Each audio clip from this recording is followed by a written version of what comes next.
I am 33 and my wife is 27.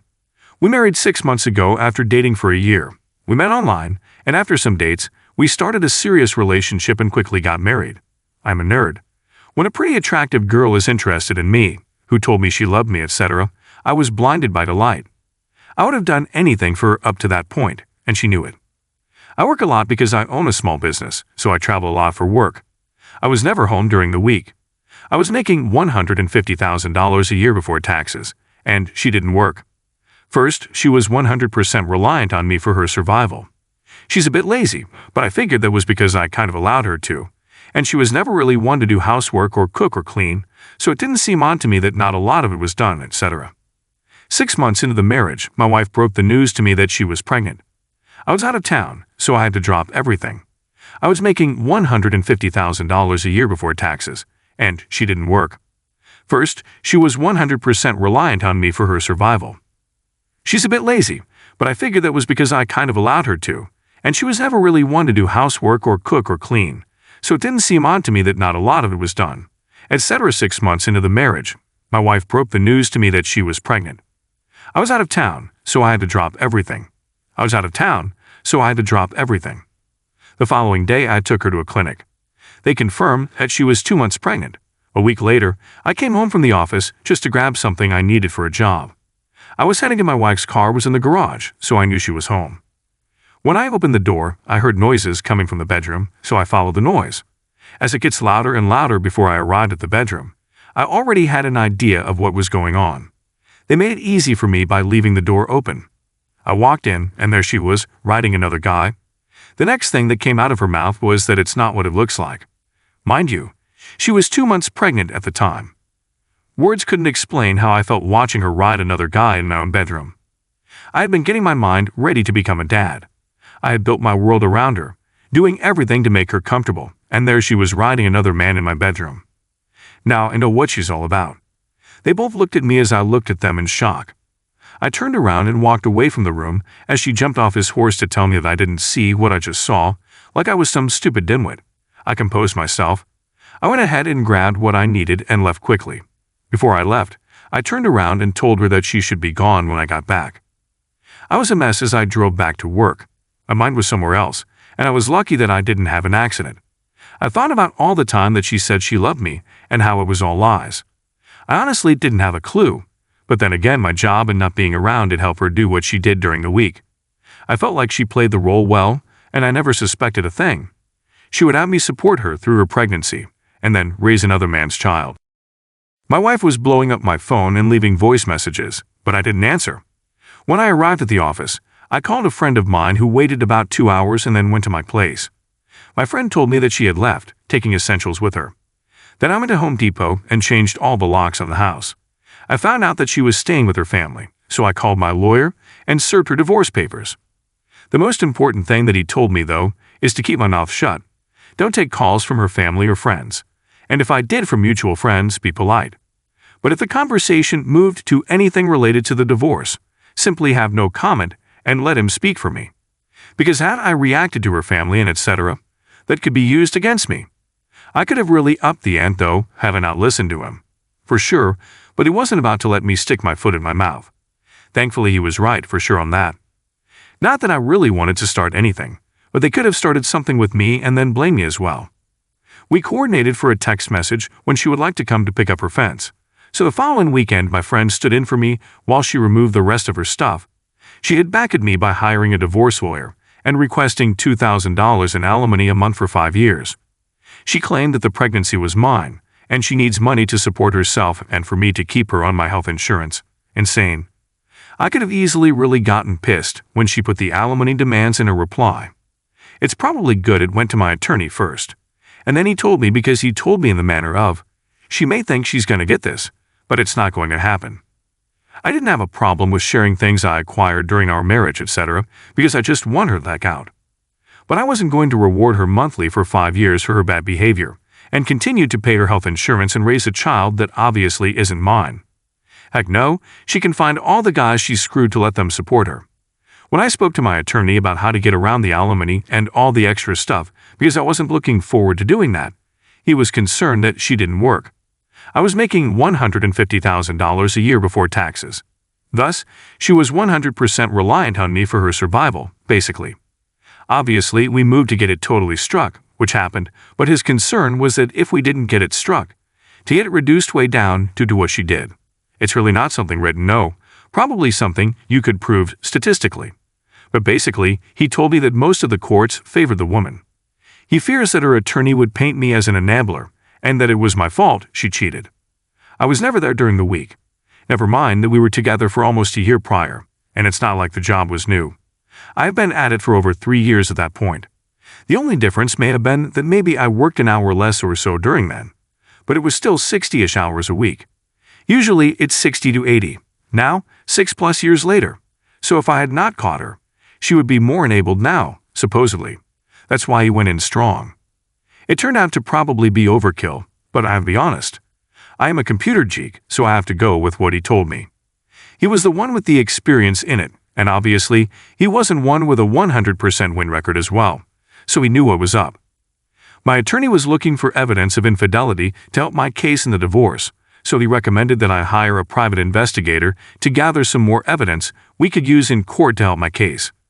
My attorney hired him on my behalf, though I paid him directly $6,200. To say that he did his job well was an understatement.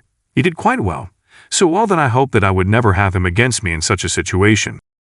I would also mention that he did check up on me too, not like he did her, but just to make sure for the attorney's sake that I wasn't hiding an affair or similar.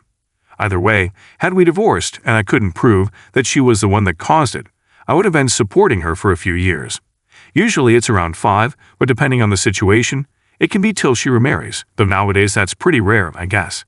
Don't have a job like mine. Not even a few days after hiring the private investigator, he captured her hanging out with the same guy I caught her in bed with.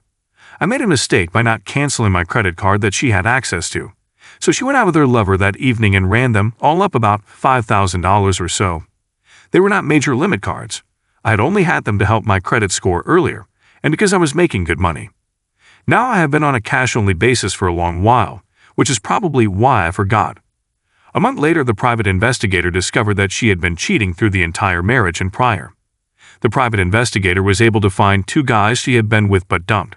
They agreed to sign affidavits with the attorney. Additionally, the private investigator took a crapload of pictures as well.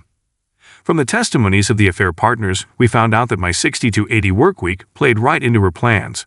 She didn't mess around on the weekends, and the boyfriend she had knew it. It was well planned out by her. When the private investigator talked to the 2 that she had ticked off enough to write affidavits, they were pretty open about that. You didn't call her or text her unless she did first, etc. The private investigator is what saved me. He was able to locate prior people she had dated, and 2 of them were mad enough to sign sworn statements, stating that she cheated on me and knowingly did things to prevent me from knowing. I think alimony in some situations works in a relationship where the man or woman makes significantly more money than the other or the one spouse doesn't work, and they are married for 10+ years. The spouse not working or not making much would be at a disadvantage in the job market because of large breaks in unemployment. Most employers will look at that and hire someone more recently employed. In that case, I would understand supporting income for say half the duration of the marriage term. But in my case, she's the one who cheated. I didn't see it. I wasn't going to reward her for her deception and behavior that ended it. The private investigator took pictures of her out with a lot of guys, mostly proving her behavior. They were not really needed but part of the process. He traced back by talking to some of them, and getting 2 of them who felt jilted by her, because she dumped them were the ones that influenced the judge's decision. They not only stated that they were with her during the time we were married, and one was seeing her prior to our wedding. Also, by the way, but they also stated that she was deceiving me not to call during weekends when I was home, never coming to the house, don't call me till I call you, etc. Roughly a month after I kicked her out, the private investigator discovered during his investigation that she went to a club and engaged with about 10 guys in the back room. She must have been 3 months pregnant back then. I basically had no contact with her from the moment I called her till our court date. I did have calls from her family, harassing calls I might add, and my ex-father-in-law called about a month after it was finalized and she lost. Accusing me of ruining his daughter's life, I let him yell and then offered to have the attorneys send him a copy of the data the private investigator collected. She, of course, portrayed me as her. I was the one sleeping around, the one she caught in bed with one of her female friends, etc., so he agreed. My lawyer sent the data with the names of the guys retracted and similar. He called me back about 2 weeks later, told me he was sorry for yelling at me, and then all contact from her family stopped finally. But basically, the private investigator was the one who found out everything. He did the research, and the attorney was the one who got it all legally formatted and ready for the hearing.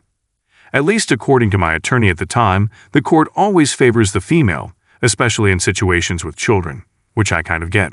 So I was lucky, I dodged the bullet, but his statement to me was we are going to have to prove beyond the shadow of a doubt that she was the cause of this divorce, to get the amount reduced or eliminated. Luckily, with the help of the private investigator and some people she pissed off along the way, we were able to do so. I still make lawyer jokes, but honestly, they are worth every penny and then some. I would never make fun of a private investigator though, at least the really good ones. He dug up stuff that I have never known about. During the divorce, I didn't seek compensation from her running up my credit card. I made good money at the time. I was about $150,000 before tax a year. Now $250,000 before tax a year, so I just paid them off and chalked it up to my mistake. I didn't cancel them, so I was legally liable for the charges. Going after her for the money would have been worthless. I would have never seen it. I basically wanted out of it, which is why I let her take her stuff, and most of the stuff we got as wedding gifts and the stuff I bought her. I wanted her out of my life. I wanted reminders of our marriage out of my house, etc. The only thing I didn't want to do was pay her $2,000 a month for around 5 years, which it is the average my attorney said happens, or have anything to do with her unborn child. I felt that would have been an insult to me. I would have been rewarding and endorsing her behavior, and basically, I would be funding it some more for the term that I had to pay it. As for the rest of it, I was willing to eat the cost in exchange for it to be final and her out of my life. I fell for what I believed was a game she was playing as well. That was one of the costs I ate to ensure that I would get done in the time frame required.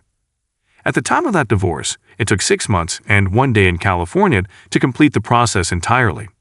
It sounds something like 6 weeks if there's no contest. Supposedly, my divorce was emotionally hard, and I don't look for sympathy when I talk about it. I hope that maybe someone else will learn from it or maybe see signs that I didn't see. I can think back now sometimes and think, maybe that was a sign, and I was too blind to see it. I do still analyze and continue to analyze it. I know a lot of people who unfortunately seem to not only like to create the battle, but enjoy it when they get worse. I just wanted out and didn't have time to really do that kind of thing. At the point I caught her, it went from me working hard for us back to working hard for myself, which I think in the long run helps things. I had more time to myself. It will probably have been more tempting. The attorney, all told, cost about $12,000 or 6 months of alimony. The attorney told me I would probably have to pay her about 5 years monthly, so I saved quite a bit on that for sure. It's possible it could have gone longer than that had the George root for it. Basically his call. She didn't get the $2,000 a month once the judge saw all this at the final hearing to finalize the divorce. After the divorce was final, I haven't seen her again, but I know she's in Arizona because she tried to get credit in my name there 3 times. I don't know if she decided to keep the pregnancy, but I am highly positive that it wasn't mine, and she was most likely trying to get me to raise another man's baby. I got played, and I will admit it. I don't deny my role in it for sure. I think every day she has to live makes it harder on her. Although she doesn't know me anymore, obviously, she knows was that she had it well, but she played her game and lost. I kept right on going, slowly growing the business I partially owned in my income as well. I think her knowing that or possibly finding out someday or maybe through the grapevine, she could very well still communicate with some of our common friends, but I don't ask them if she does. Yeah, she hurt me. Yeah, she tried to insult me by wanting money as a reward. She didn't get it, and I'm still carrying on. I think that's more punishment than death. To me, that is too easy often out for someone like her. A lot of people think I should have reacted differently when I caught them in my bed and not walk away from my house. I can understand what you're saying. I was there, trust me. I thought about it. Then I realized later on after going over it in my mind that it was best that I turned around and walked out instead of starting a fight or worse.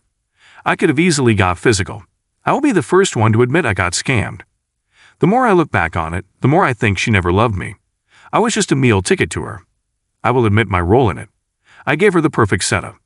Never come home during the week, and when I came home, I was tired and wanting to sleep because I had another day ahead of me. She just had to be sure she was home before me and sleeping when I got there. And me being the type that doesn't mind keeping her apprised of what's going on, she always knew when I would be. I got played and I played right into it.